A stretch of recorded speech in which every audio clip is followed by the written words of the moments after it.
진짜 깊이 침잠할 시간이 좀 필요했었던 것 같아요. 그 당시에 마음도 되게 우울했었고 스스로를 좀 돌아볼 시간들이 필요했었고 그 시간을 핀란드에서 가졌거든요.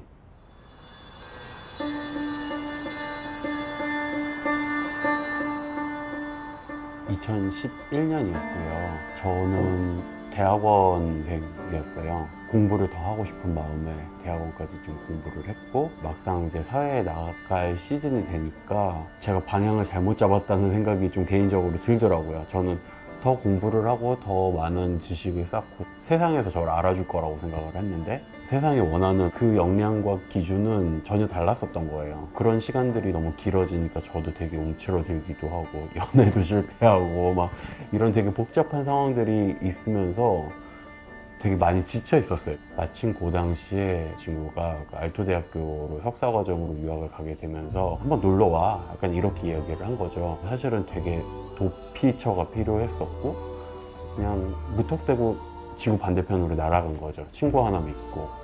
이 친구도 돈이 없으니까 같이 이제 대형 마트에 가가지고 한식이랑 최대한 비슷한 맛을 낼 수 있는 식자재를 사와가지고 같이 요리를 해보고 한식 비슷한 것들을 스스로 만들어가지고 먹고 그런 시간이 있었는데 대부분은 이케아 제품이었지만은 2달러 식기 같은 것들을 같이 음식을 담아가지고 줬었어요. 엉망진창인 요리였지만은 그 2달러 식기에 담겨져서 함께 먹는 그 식사가 저한테 힐링의 시간이 되더라고요. 치유의 시간이 됐었고 브랜드에 대한 사전적인 정보와 지식 이전에 저한테 그 2달러라는 브랜드가 따뜻하게 다가오게 된 것이죠. 그 친구가 2달러 로고를 안 뗐어요. 모든 제품에 그냥 붙인 채로 생활을 했고 이케아는 그냥 떼고 생활을 했거든요. 약간 이런 거를 좀 티내고 싶었던 게 아닌가 싶고 오히려 외부인의 시선으로 봤을 때 또 판타지도 있을 거고 그 친구와의 시간이 저한테는 되게 작은 환대의 순간처럼 느껴졌었던 것 같아요. 그 당시에 잉여인간이라는 표현들이 되게 많이 유행처럼 번졌을 때였거든요. 내가 드디어 그 잉여인간이 되었구나 라는 생각을 하면서 핀란드행 비행기를 탔는데 그렇게 고가가 아니더라도 조금은 좀 정성이 담긴 유리잔에 뭐 물을 한 잔 따라주더라도 자기가 할 수 있는 최선을 다해서 나를 환대해주고 있구나.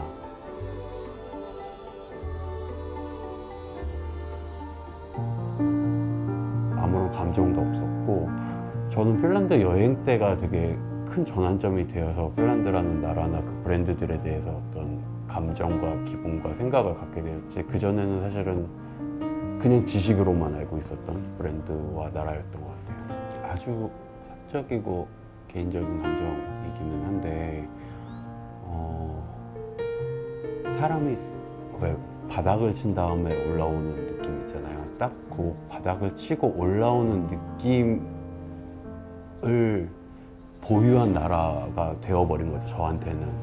그 당시에 오히려 춥고 외롭고 고독함을 스스로 끝까지 느낀 그러니까 몸으로 피부로 느껴지는 상황인 거잖아요. 그 당시에 뭐 정말 그런 체감 속에서 오히려 바닥까지 내려갔다가 올라오는 기분이었지 모든 것들이 고색창연한 풍경에서 제가 여행을 하고 여정을 떠났다면은 스스로 성찰하는 식의 기회를 갖지 못했을 것 같다는 생각이 들어요. 사람이 환경에 영향을 많이 받다 보니까 그런 것들이 굉장히 좀 중요하게 작용하지 않았나라는 생각을 하고 있어요. 저는 매일매일을 굉장히 계획적으로 체계적으로 살아야만 하는 라이프 스타일을 가지고 있고 그런 것들이 한 10여 년 동안 쌓이다 보니까 여행을 할 때도 저는 30분 단위로 계획을 짜가지고 다니거든요. 정말 극제의인 거죠. 막상 가보면은 뭔가 항상 돌발 변수가 있고 모든 것들을 다 준비를 했다라고 생각했는데 전혀 예기치 못한 사건으로 여러 가지 변수들이 생기잖아요. 근데 오히려 저한테 되게 강렬하게 남는 거는 그 우연의 순간들인 것 같거든요. 나의 계획과 어떤 생각의 범주를 벗어나는 순간이 오히려 저한테는 되게 작은 이벤트가 되고 이슈가 되고 예상치 못한 이슈나 어떤 순간과 장면들이 약간의 공포감이 섞여 있어서라고 생각을 하거든요. 모든 것들이 다 나의 어떤 지식의 프레임 안에서 있는 것이 아니라 생각하지 못했어 라는 것에 대한 두려움이 있는데 거기서 한 발 더 나아갔을 때 어떤 알밀 기쁨으로 다가오게 되는 것 같고 어떻게 보면 조금 더 드라마틱하게 느껴지는 게 아닌가라는 생각이 들어요. 제가 그렇지 않은 사람이라서 그런가. 모든 것들이 플랜 안에서 이루어지는 것들을 사실은 더 선호하고, 일상에 있어서 모든 것들이 다 짜맞춰져 있기를 바라는 사람인데, 삶이라는 게 거기서 한 번씩 엇나갈 때에 주는 기쁨과 또 재미라는 것들이 있잖아요. 모든 저의 일상이 그렇게 돌아간다라고 하면 아마 저는 미쳐버리지 않을까 싶기는 한데,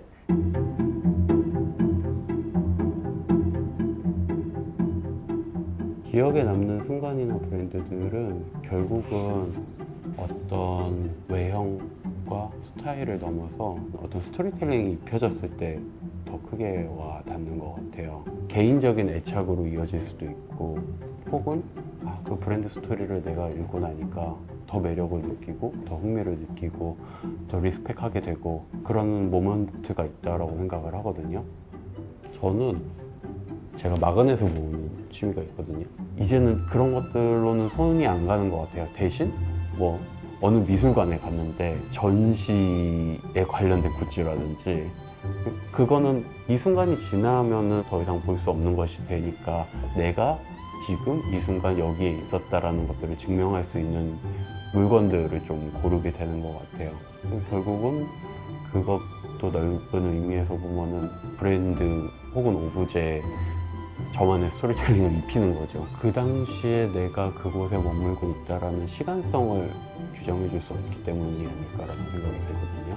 그 순간을 증명해 줄 수 있는 전리품으로서 기능하는 것들을 좀 더 선호하게 되는 것 같아요. 내 인생의 서사에 한 단락을 메꿔주는 순간들이 있다고 생각을 하거든요. 그 이야기들이 모여졌을 때 제 삶이 이루어지는 것이고, 그 포인트 한 단락 한 문장과 같은 순간들이 저에게 다가왔을 때 그것을 저는 스토리텔링이라고 표현을 하고 싶어요.